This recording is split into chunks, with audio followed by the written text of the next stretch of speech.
This is the Horse Radio Network. This is episode 634 of the Dressage Radio Show, official podcast of the United States Dressage Federation, on the Horse Radio Network, brought to you by Kentucky Performance Products, Total Settle Fit, and the Murdoch Method. On this week's show, we are joined by young rider gold medalist Christian Simonson. After that, HRN Auditor Andrew helps us review The Girl and the Dancing Horse by Charlotte Dujardin, followed by our favorite monthly guest, Wendy Murdoch, and then Reese and I will talk about noseband tightness.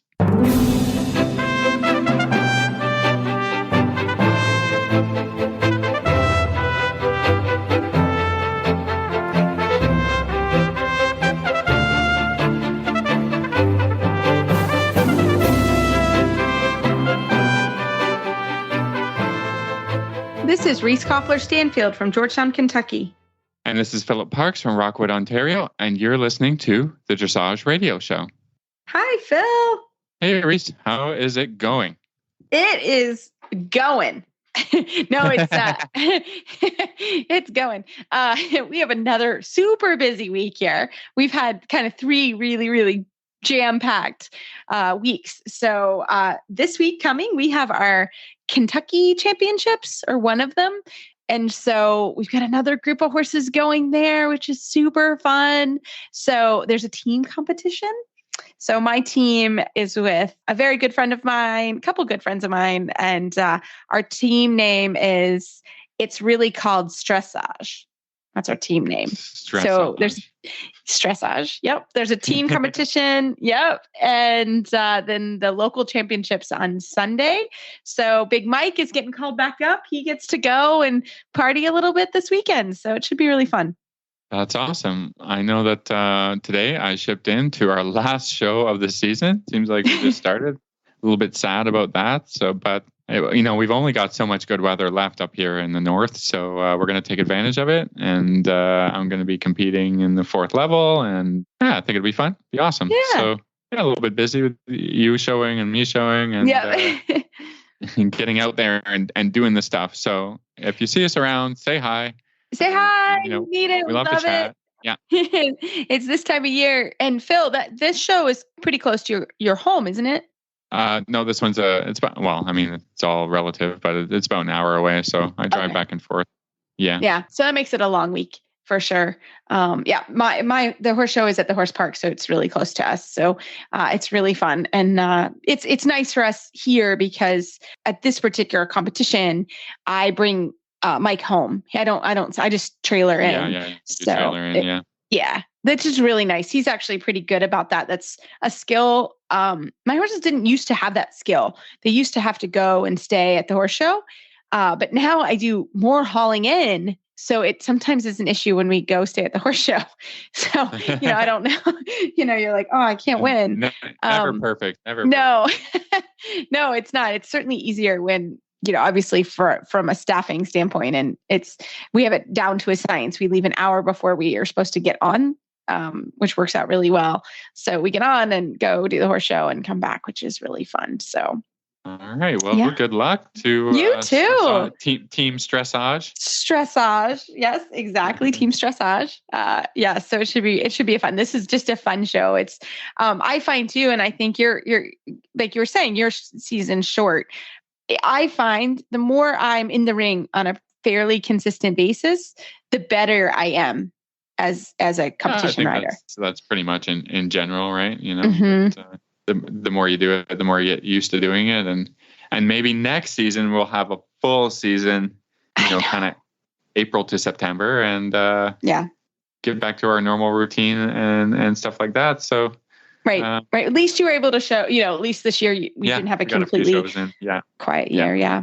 So all good things. I love it. Well, we have a great show for everybody today. We hope you're going to enjoy our guests as much as we enjoyed doing them. And we're reviewing our book club. I really enjoyed this book, so I'm sad that it's over. But we're going to have another book here soon that we will announce for our book club. Everyone really likes it. And if there is a book you want us to review, send us an email. We always like it. So we're going to get started after this commercial break with Christian Simonson. This Nutrition Minute is brought to you by Kentucky Performance Products, the company that simplifies your search for research-proven nutritional supplements at kppusa.com.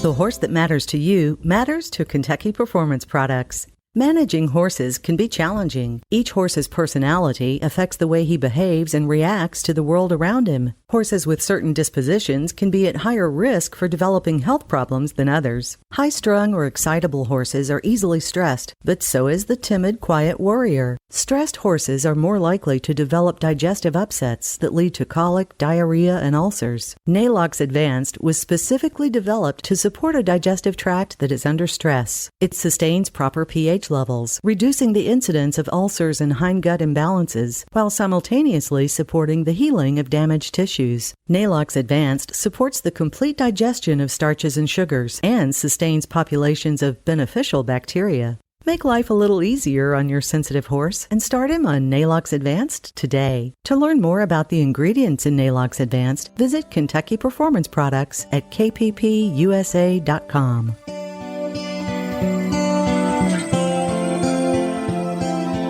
Well, tonight we are so excited to have Christian Simonson. He is the individual gold medalist from the North American Young Rider Championship. He also was the winner of the Festival of Champions in the Young Rider division. Christian, welcome to the show. Hi, thank you for having me. Well, you were such a good sport. I grabbed you right before I think I was like pulling out of festival. And I said, I can't wait to have you on the podcast. So it's great now that we're all home and got to take a deep breath. Yes, definitely. No, I'm so happy to be here, and it's great to talk to you now that we're all kind of settled in and finished after a month of traveling. And cooled off for sure. That was quite a hot definitely. week. So, Christian, tell us a little bit about yourself, your background, and about your horse as well. So I was born in Ventura, in California, which is just kind of a small beachy town. And I grew up riding in Ojai, which is about 20 minutes away from where I was born, up in the mountains. And I just kind of started riding there as a little kid with my sister, doing quarter horses and riding ponies. And I did jumping for a bit. And then I met a really, really great trainer named Gail Hoff Carmona. And she kind of got me started in dressage. And she made it really, really fun and exciting when I was little, putting me on the lunge line, letting me, do around the world, all the fun stuff that you get to do in a dressage saddle. And so that kind of started my fascination with dressage. And she kind of provided the base for me at a young age, which was wonderful. And so then from there on, I kind of continued. And then a couple of years later, I went to Jan Ebeling. I started my first junior NAYC about a year after riding with him. And then a couple of years after going to the juniors and just started my young riders, I switched to Adrian. And now I've been with Adrian for about 2.5 years. And now I have Zaybal, Skyman, and Hemingway. And those are my three horses that I've been competing. So you made the move to Colorado to train with Adrian? Yeah, I actually moved out of California once I started training with Adrian. And now we're between Colorado in the summer and Florida in the winter, just because of how hot it is in Florida. Yeah, it's so hot. It was hot when we all left. Yeah. I can't imagine what it's like in the summer. It's not even worth it. So tell us a little bit about each of your horses. So Zaybal is obviously my main competition horse. He's a 9-year-old first in ball gelding. We've had him since he was 7, and he just started like the 4th level. And for the past 2 years, it's been kind of a journey to slowly bring him up to the levels. We competed in our first Pre-St. George, I want to say last year. And then he's a really, really loving horse. I mean, he has like 2 modes. He has like pony, sleeping mode, and then, hot competitor horse, which I think was really highlighted over this past, 2 competitions. And he's just so willing and such a kind animal. And then I have a young one named Skyman. He's just kind of like a very, very hot, big moving, warm blood as well. And it's just been slowly bringing him up, and we'll see what the future holds for him. And he's also just been wonderful to learn from. And then another horse I was campaigning in Europe as well was Hemingway. And he's kind of like my secure horse. He's 11 this year, and he just has been a great horse just to get a lot of miles in and teach me how to be really competitive in the Pre-St. George and Young Rider tests as well. So it's kind of like my 3 horses to compete with. What a great lineup. So tell us a little bit about young riders. There was quite a storm, I think, that went through there, right? I mean, there was a lot of challenges that week. Can you kind of give us a rundown of young riders? Yeah, young riders. It was pretty eventful. We came in from Colorado, of course, trailered in, got settled in with the teams. Every year you have kind of a parade where all the different regions and zones, both in jumping and dressage, kind of parade around, show their flags. It's a great way to see everybody and kind of, talk also with other regions and teams as well. And then about the next day, we had a kind of freak thunderstorm go through, and it produced, I believe, like 70-mile-an-hour winds, tore down almost all of our tents that we had in the barn. We luckily had two of our teammates that were staying there watching the horses because I simply, couldn't even drive there. It was just crazy. And it was so bad even that we had the VIP tent, which had a massive, like 200-foot tent on top of it, was blown over into the dressage arena. All the judges' boxes were blown away. The entire arena was torn up. The main entranceway fell over. It was a kind of a pretty crazy situation. That's crazy. So wasn't competition delayed some time as well for everyone? Yeah. So luckily the show management at Traverse City was incredible. I mean, they really, within that morning and afternoon, managed to clean everything up, but it pushed almost all the competition back to the next day. And so that kind of put a bit of a strain on the young rider horses because we had to compete 3 days back to back to back. Usually you have a day break in between the team and an individual into the freestyle, but we had 3 days. It was just, it is what it is, and we were able to compete. But, I gotta say, it was really the Traverse City horse management that did a fantastic job cleaning everything up and making it almost look like nothing ever happened in the first place. That's fantastic. I love it. So what was it like, to compete with juniors? I mean, I think that's what's one of the fun things about young riders, correct? Definitely. I mean, it's competing with the juniors. I mean, it's the best in North America you hope to compete with. And just being around a lot of juniors and young riders as well, but mostly having a team environment from your region. For us, it's Region 7, and you're able to compete with 4 others. Having that team camaraderie and also all the fun events that surround that are for me, really make the experience so much fun outside of the riding. I think it's like a great replication of, the senior events, like going to maybe a World Equestrian Games or, other senior events where you get to be on a team, compete on a team, and also meet others, which is really, really fun. And so that's kind of like what NYC in my mind does a great job of doing. Yeah. And, as a alumni many years ago at this point, it's so fun because the people that you're on your team with will eventually become professionals with you over time, and you become friends and compete together for years and years. And one of my fondest memories of young riders, for sure. So tell us a little bit about festival. So did you go home in between? Because home's way west versus Chicago. Yeah, definitely. No. So we stayed in Traverse City, which was really fun. We just gave Zayball a light week in between and got to see Traverse City a little bit more, which is such a beautiful area. And then after a week, we trailered over to Chicago at Lamplight, and then just got settled back in and kind of moved the circus over, and then started warming up and getting ready for the show. So what was your strategy for kind of keeping your mojo going, for an extra week, 2 weeks or so that, were, back-to-back competitions must not have been easy. Yeah. I mean, it definitely, it can be pretty strenuous. I'd say that week in between, we really made sure, with Zayball to give him a lot of time just to walk around, hang out. We got to walk around the jumps and hang out with some of the hunter ponies, which was really, really fun. And, lots of hand grazing, getting him moving out of his stall, just keeping his mind, out of the barn and just kind of still being happy and enjoying, what's going on. I love it. Well, moving to festival, you really were able to come. It was actually so hot, I'm sure, compared to Traverse City. So tell us a little bit about your week at festival. Yeah, it was definitely a hot week at festival. It's my first time ever competing at that show. I've always wanted to compete, and just the stars never aligned for me over the past couple of years. And so to finally be able to compete at that show was a big goal of mine. And of course, it was quite a hot week. Me personally, I kind of knew, a day would come and I have to compete in really hot weather over the summer. So I, coming into the show, I did a lot of cardio in the sun and, did a bit of running just to make sure that my cardio was up to snuff for competition, which I definitely think paid off. during the weekend, I was able to keep my composure and not get too overheated or anything. And then Lamplight was a dream. It was a really, really fun show. They've all produced 2 wonderful tests that I was so happy about.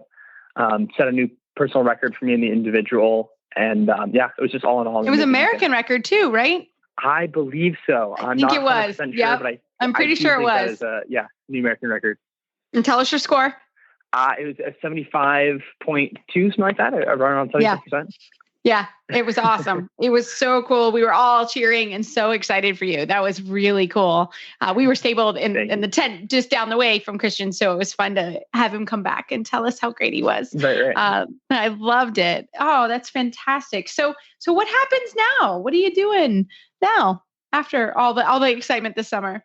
Yeah, so we're now, I had a great trip back home for a couple of days and just got to spend some time with some family, which was really wonderful. And now for the fall, it's just kind of getting, new goals set up.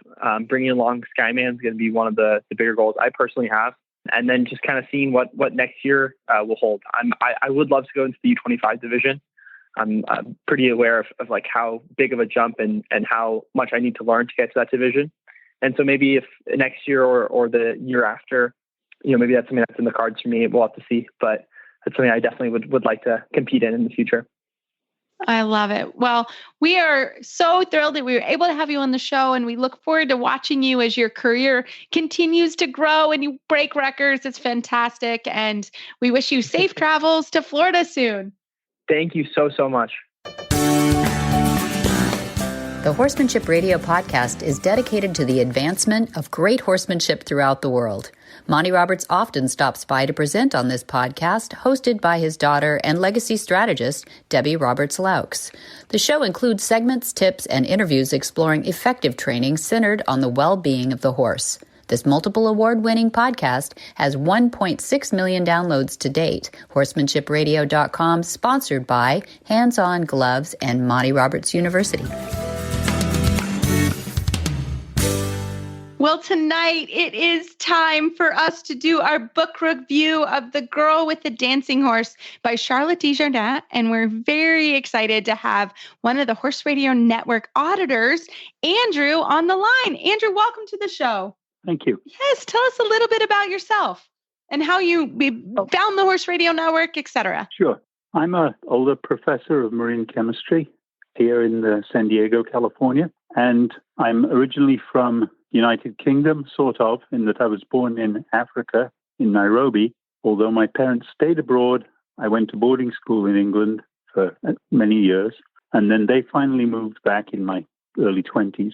I came to the US, to San Diego, in the early 1980s and have been here ever since and kind of got into horses. The only time I'd been on a horse prior to that was riding ponies around in the town of Dunoon in Scotland as an 8-year-old. But my daughter wanted to ride. And so I said, yes, I'd be happy to take her. And was a classic horse dad, helping grooming and all the rest of it. And I thought, I'd really like to try this myself. And so I ended up taking riding lessons and getting interested in horses and looking around for podcasts and found the Horse Radio podcast and found them very fascinating to follow. And then recognized partway through that it would really be interesting to join the HRN Auditors, where the most obvious piece, Facebook page that everybody participates in, or many do. And I did that, and I've never looked back. I've really enjoyed my interactions with people I've never met through that page. And also, of course, the podcast shows themselves. Yeah, I think it's a really cool community that they have over there on the auditor program. And of course, we thank you and all the other auditors for becoming part of that and part of our community and supporting the Horse Radio Network. That's just, it's amazing. It's been a lot of fun. And, I've listened to many things that I've gone, oh, I really should think about trying that. And others where I've gone, oh, I should really never try that, depending. My current experience is I started helping a few years ago in exchange for lessons and have been doing that for quite a while my daughter was in college and not really riding very much at all. So it was a chance to indulge being around horses for myself over those days. Oh, I love that. I love it that your daughter went to college and you kept the horses going. That's fantastic. I love that. I think my parents, similar, they still come to the horse shows and I love that because it was such a huge part of growing up together. So you must have really enjoyed this book by Charlotte Dujardin because it talked a lot about her life and her family. So can you tell us a little bit about your thoughts on the book? I enjoyed it a great deal. It was a very easy read. I began and I felt that it was maybe too easy a read. It was a sort of memoir by Charlotte of her life coming through. But as she spoke and all the parts echoed things and words, I found as somebody from the UK that it was very easy to get into hearing the way people were speaking by the way it was reported in the book. And that helped for me to make it seem all the more real, as though I was imagining myself there in among it, as I might in any other book I was just reading for enjoyment. She grew up and as a child always with horses because her mother liked horses, which is certainly completely different from my own experience, but something that I kind of got into rather late, where with myself liking horses because my daughter already liked horses. But it was just fascinating to hear about the efforts and troubles and ways people went through that and to recognize quite how determined a child she had been looking back through those years. So the line I remember most from those, where her mother, she hopes, commenting on her horsemanship, says she's got her brains in her arse, suggesting that she would stay on the horse very straightforwardly, even if it was troublesome.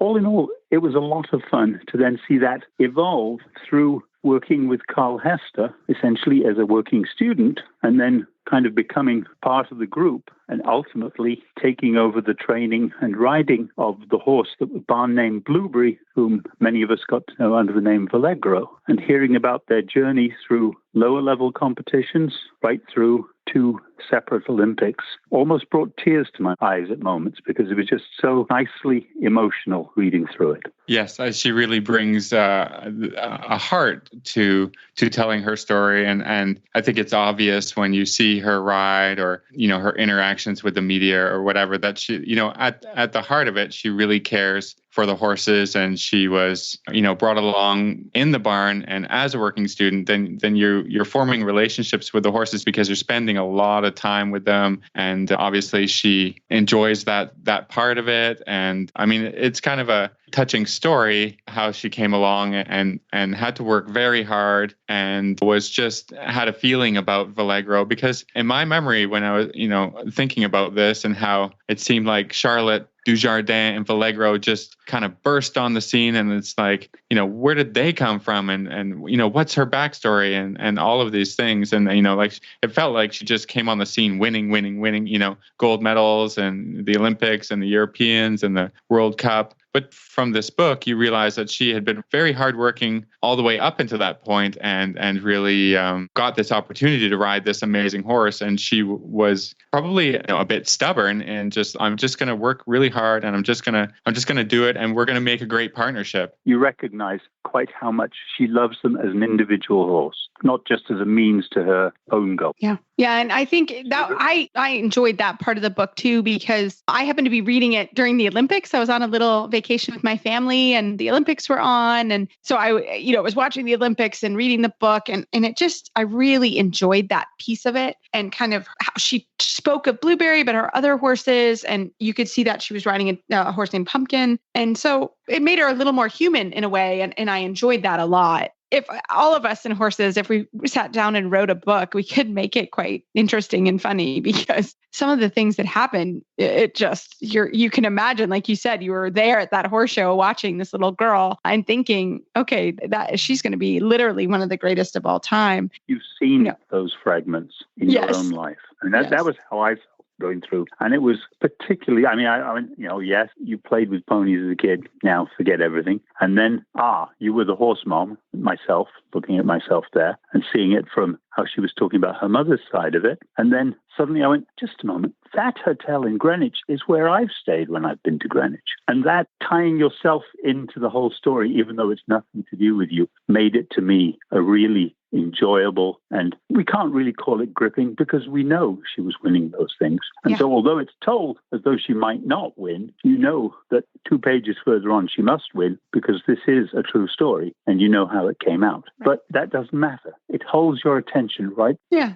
No, I think there's so. Relatable moments for all horse people, like you said. I mean, Reese and I come from families where our mom is the driving horse force that did the grooming, and when Charlotte had conflicts with her mom, I could relate to that exactly, and all those kind of moments. And I think a couple of years later, saying, "Please come back, I need a groom." Yeah, I've had that whole situation, come full circle, like Charlotte did, and so I'm like, oh, I must be Charlotte, right? Exactly. That's what it conveys. You look at this and go, wow, you can see it. In some ways, it looks predestined because, as you remarked, this is a very determined young woman. But also, there clearly was a combination of luck and the ability to take advantage of luck that really gave her the various pieces, where clearly not leaving Carl Hester's stable after her initial temporary 10-day stable girl job was a major piece. Right. Yeah. And I think that's important for young riders and trainers to know, is sometimes, like anything, relationships go up and down. It's the same with trainers, and she talks about that, and a little bit about their story, and even now there's more to the story, right? The new Olympic Games and the new horses and how their relationship has grown and developed. The last little fragment I'm thinking of is the nickname that Carl Hester gave her of Eddie, based on the fact that she couldn't do a sitting trot without yanking around on the horse's mouth as Eddie Scissorhands to start with. And he called her Eddie, apparently, ever since. And now she refers to him as Granddad. Granddad, yeah, it's wonderful. I think all of us enjoyed the read. We would encourage you to go to horseandriderbooks.com, Trafalgar Square. They do a great job. And Andrew, this is one of the benefits of being an auditor. And we're so thankful you were able to come on the show with us. And we really enjoyed getting to know you as well. So thanks for coming on. Thank you. I love your show, although I often wish that there were more elementary things on it, which I could myself more permanently benefit from rather than merely enjoy. Got it. Well, that's good feedback. Well, that's great feedback. We love it. Yeah. Yeah, we appreciate it. And any question you got, just send us a message. Thanks, Philip.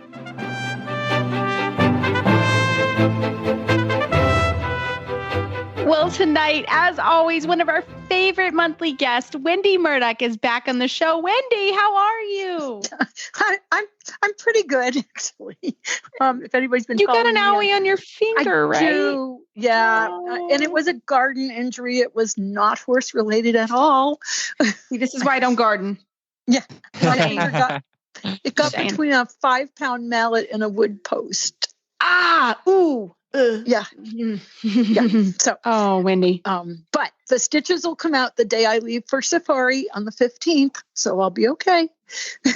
Oh yeah. Right. And you're leaving on safari. You're ready to ride. Yeah. Yes. Run away from the lions and all of those things effectively. Yeah. That's perfect. Yeah. But I'm really glad to talk to you because I saw it popped up. You popped up on my Facebook news feed or whatever the kids call it. And you were talking about designing your paddock for your horses to help deal with their metabolism issues. Yeah.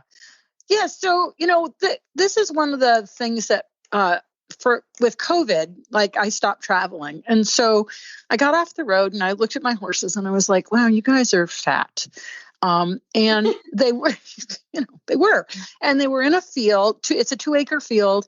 And it was just open to them. And so they would stand in the shed all day and then they'd, eat all the grass that they wanted. And, even though a lot of horses live in stalls, there's a lot of horses that live out in paddocks, and people have the same problem of lack of movement. And, it's the same thing for us as it is with horses. And actually I have a 3/4 mile loop next to my house, and I have been walking 1.5 miles every morning now for several months, because I need movement too.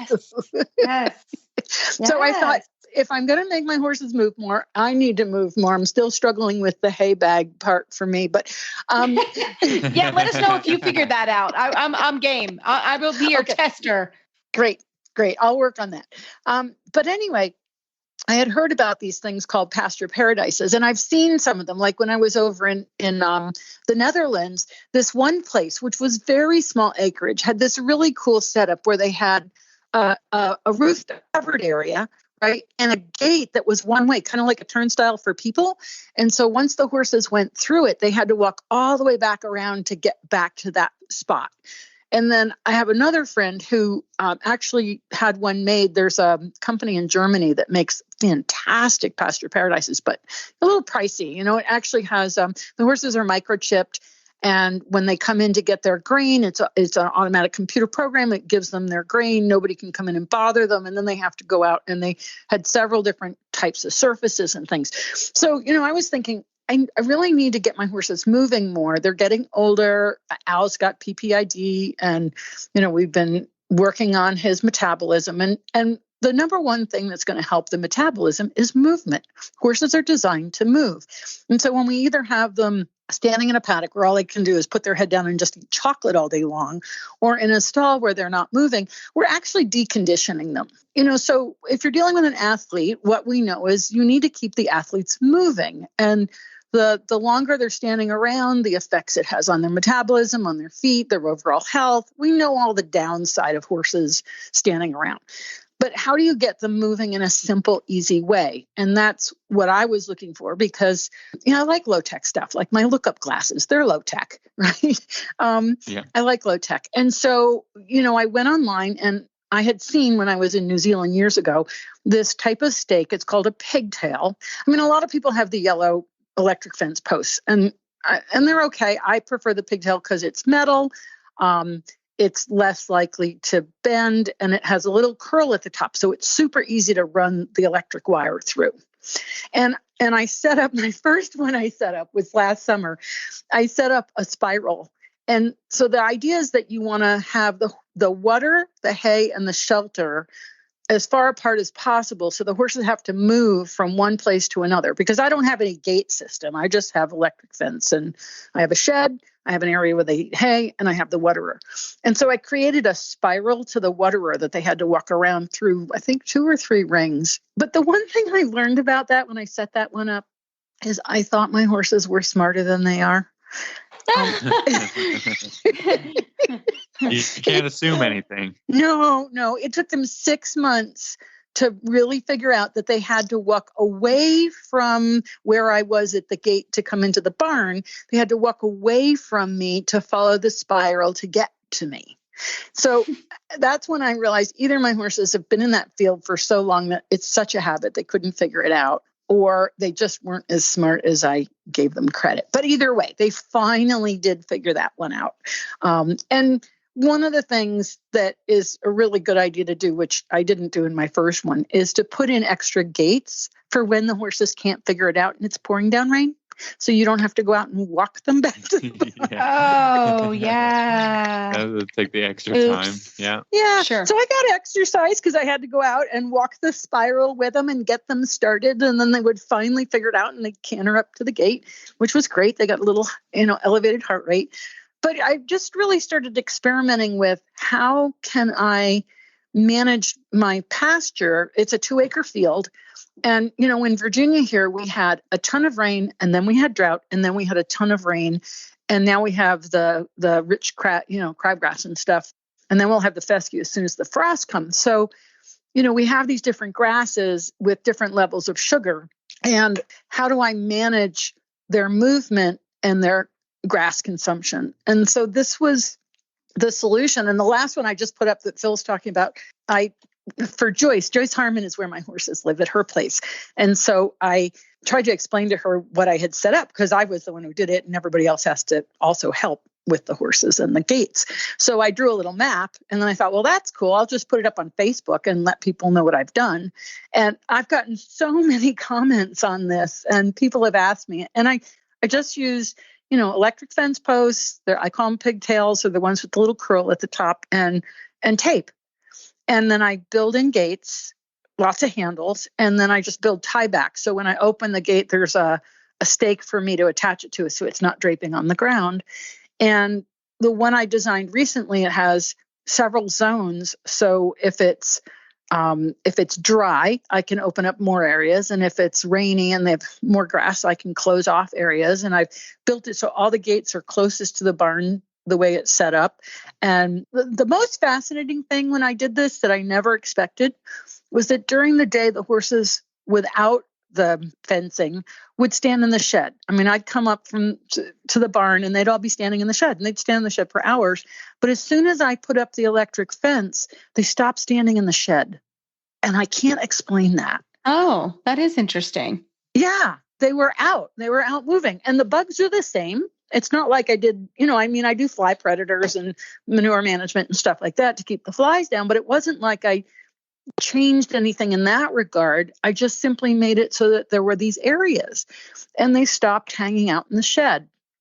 And then, like right now, everything's pretty short stem, it's really short grass. So I supplement them with hay by closing them off into the shed area, and then I'll give them some hay so they get some long stem and that sort of thing in their gut. So I vary their fodder. But it's made such a difference to managing their weight.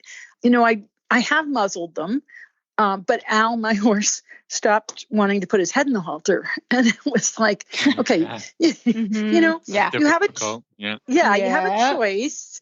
I mean, I understand you don't want your muzzle, so that's fine, but then we're just going to have to restrict your grass and have you move more. And that's, when there's a lot of grass, I still have to muzzle him because, I just really have to watch his weight. But it's really helped. It's made such a difference in terms of his level of activity, his fitness, his condition, his weight management. And I'll watch them, if I see like, oh, you're looking a little heavy, I might gate it off. I have a 2-handled gate that I can run across to block certain areas. But, it took me, this last arrangement, took me about 5 hours to set up. And I have 5 different zones, and I'll be able to use that for months. And just by changing the gates, which are open and which are closed, to have them move around. So has it made them move around in general? Oh yeah. Or? Oh yeah. Okay. Absolutely. Cool. Yeah. Because if they follow one of the paths around, then they want water. Well, they're going to have to walk all the way back. Oh yes. Yeah. They're going to have to walk. And so if they want the shelter, it's just a question of kind of like thinking about how many steps far away can I make it from the water to the shed to the gate to the hay, right?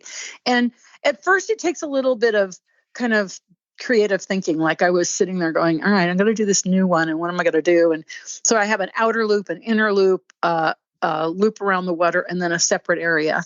And then I actually have another field that I can connect to with another waterer, so I can make them walk all the way over to that waterer and have to come back.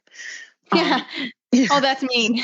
Yeah, I know. I did that last summer, but right now I haven't done that because we need to repair. They decided to dig up the rocks around the waterer for whatever reason. I don't know. So we have to fix that waterer. Horses are really destructive. Because they're horses. Because they're horses. They get bored, but you've got to. I mean, you kind of build a labyrinth of sorts, so that introducing more movement, which is more natural for the horse, obviously, and has a lot of health benefits if your horse is a little bit on the chubby side, and you don't like to watch them mow the same piece of grass or stand in the shed. It's a great idea. Somebody else introduced this to me, and then you reminded your post reminded me, and I thought, hey, let's talk to Wendy about that, and that could be a great idea for lots of people who have a little bit of a bigger paddock and their horse is out, whether it's an entire day or entire night or 24/7. I think this is great for horses. Yeah. And, you can even do it on small acreage.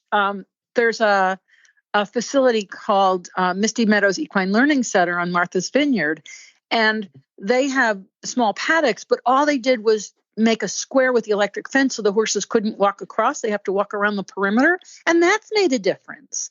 So, there you go. The thing that's fascinating is it doesn't have to be elaborate or complicated or really expensive. It's really just about being creative and kind of thinking about, how can I just limit them? And at one point I just did a line. It wasn't even a block off. It was just a line extending from the shed that they had to walk around, and that changed their behavior. So it's really kind of fascinating to see that if you just, it's kind of like putting a rock between you and the refrigerator. I need a big rock. Yeah, but anything that diverts your path where you can then get distracted and go a different direction. It's really, I was surprised at how little it took to make how big a change. That's what was so fascinating. Huh. And not expensive and not difficult and not even, you can do it on small space, because that's what I saw at Misty. I was really surprised. They just they made it like about an 8-foot path around the perimeter, on the inside of the perimeter of the paddock, and the horses move more. Yeah. That's awesome. That's awesome. Yeah, I love it. Well, cool. Wendy, we always love it because you have the coolest ideas and things on your website. And I really am excited because next month we're going to hear about your safari, which I cannot wait. And I want pictures. But I know I was like, I'm going to have to paint pictures on air because we have no visuals, but that's okay. I can do that. You can do that. If anybody can do it, you can do it. We cannot wait. So Wendy, how can everybody find you online, find more information about Surefoot and all the awesome toys that you have as well?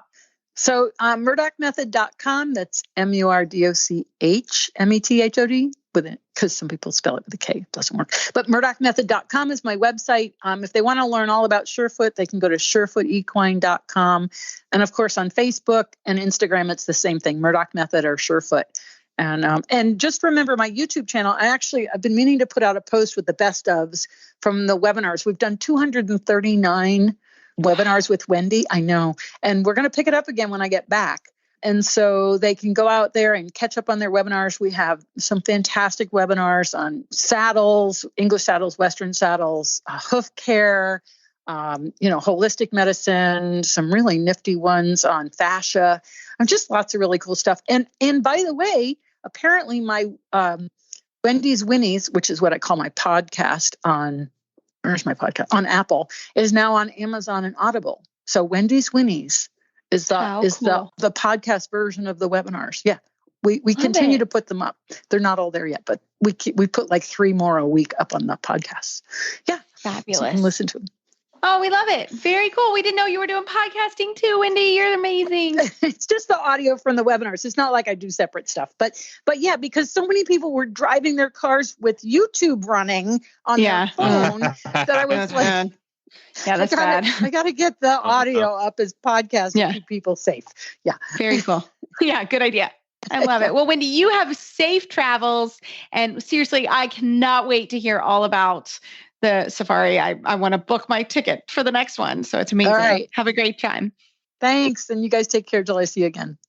Well, Phil, I know we're both showing this weekend, and I'm not going to lie, cleaning some tack today, oiling. I always like to oil the saddles and get everything ready. It's sort of my routine. And, I just want to say how much I love those stability stirrup leathers and how, I've been riding pretty hard recently. Everybody knows, and mine look great.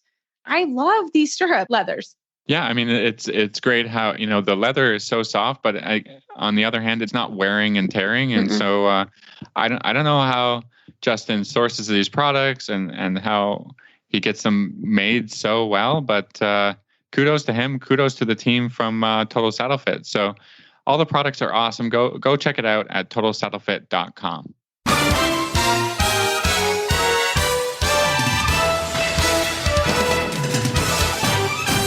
This week's dressage training tip is brought to you by Total Saddle Fit, home of the shoulder relief girth at totalsaddlefit.com. Well, Phil, you've got a fantastic Total Saddle Fit tip of the week for us, or we're going to talk through it. This is for one of our listeners. So what you got for us?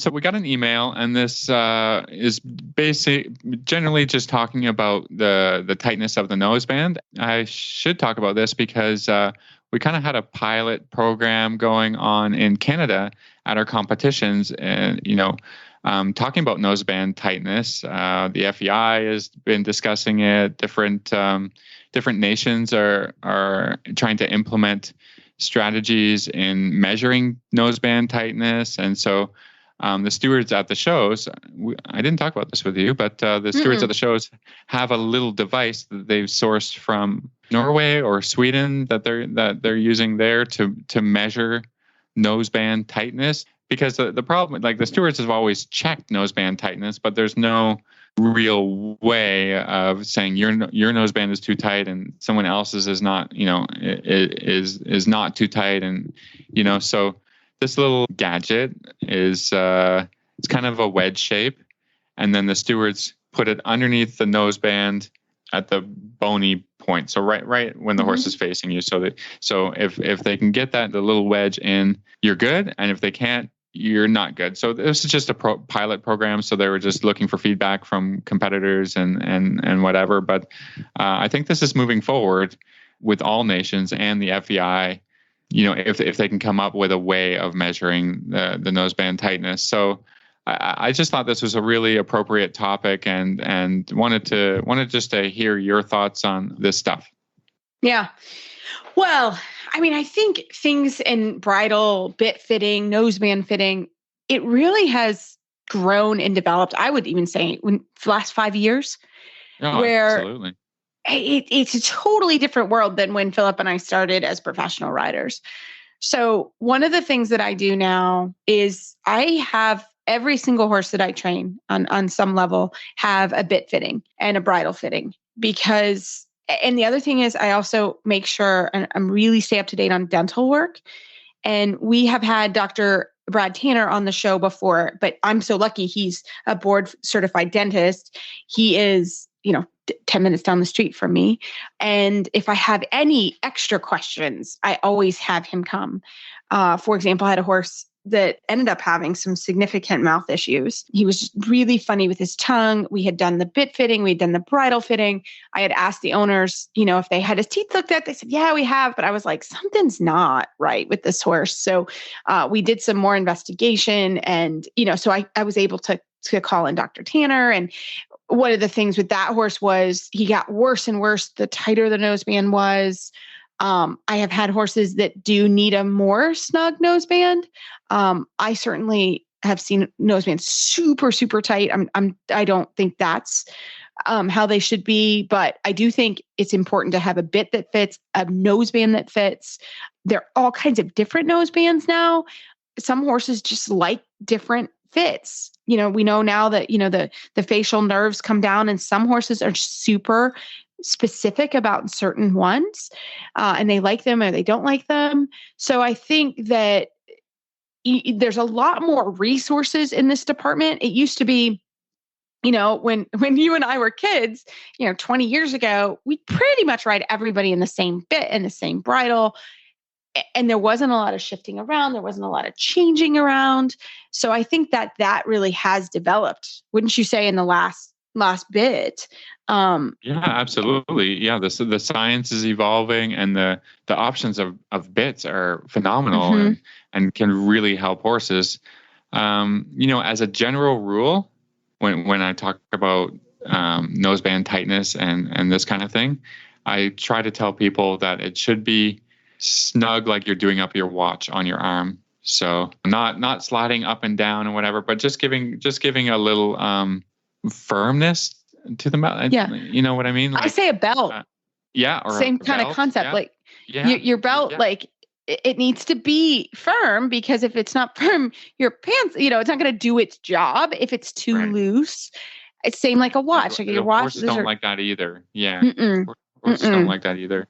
So with this pilot program, they were talking about being able to fit a pinky finger between the noseband and the horse's bony part on the front of their nose.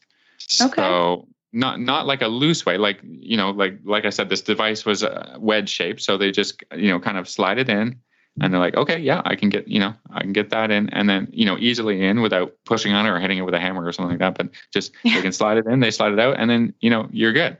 But the different nations are sort of deciding where they're going to do their measurement.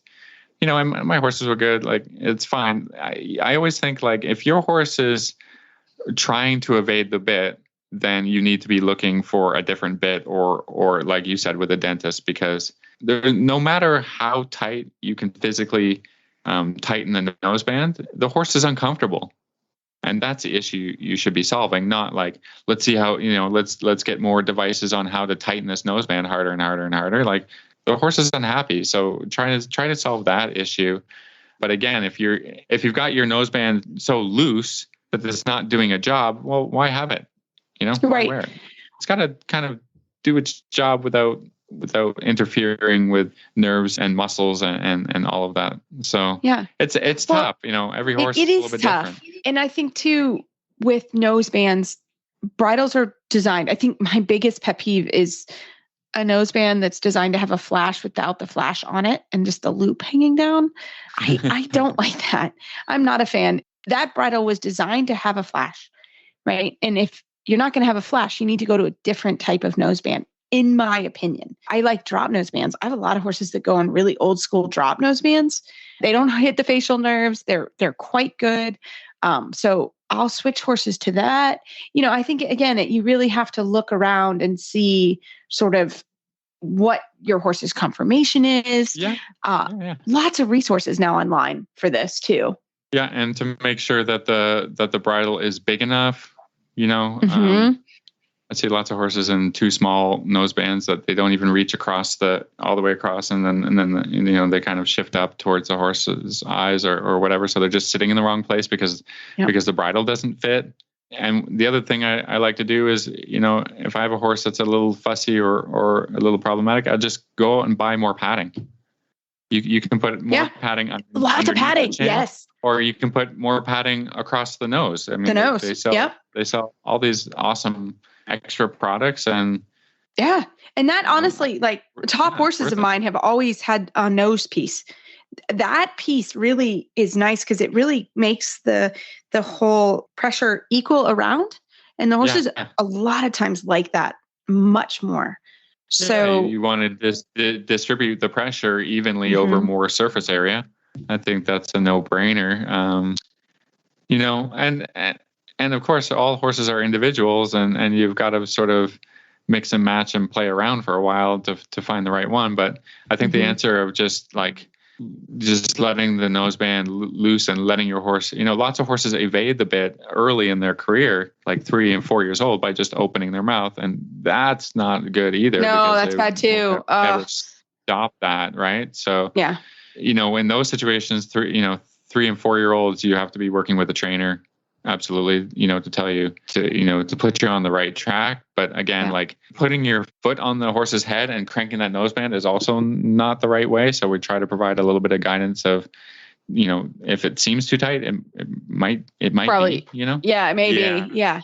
That's bad too. I mean, too tight, too loose. I mean, again, think the watch analogy, think of the belt analogy. I think those are very good. And then also just think of your horse's fit, but there are some horses that do like them more snug. Like some people like a belt more snug.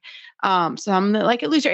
You have to play around with it. And we're constantly playing with bits, and I'm constantly in contact with a bit fitter to ask her questions and learn more. And there's just more and more information out a lot now. And so just seek it out, ask for some help. And I bet you there is also a bit fitter that comes to your area.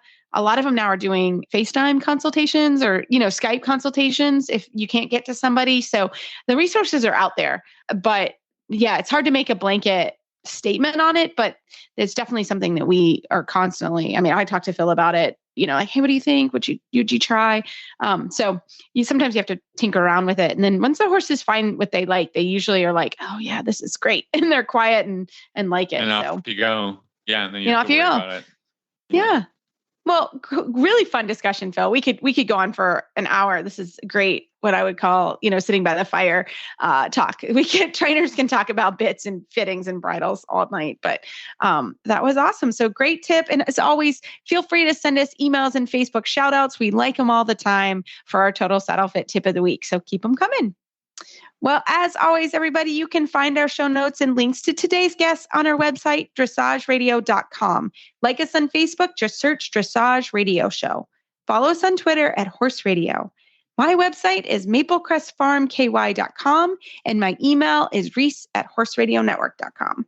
The best way to find me is probably through Facebook, or my email is philip@horseradionetwork.com. I'd like to thank our sponsors for allowing us to put on a good show. That's Kentucky Performance Products, Total Saddle Fit, and the Murdoch Method. Don't forget to check out all the other shows on the Horse Radio Network at horseradionetwork.com. Everybody, keep your heels down and your shoulders back, and we will talk to you next week.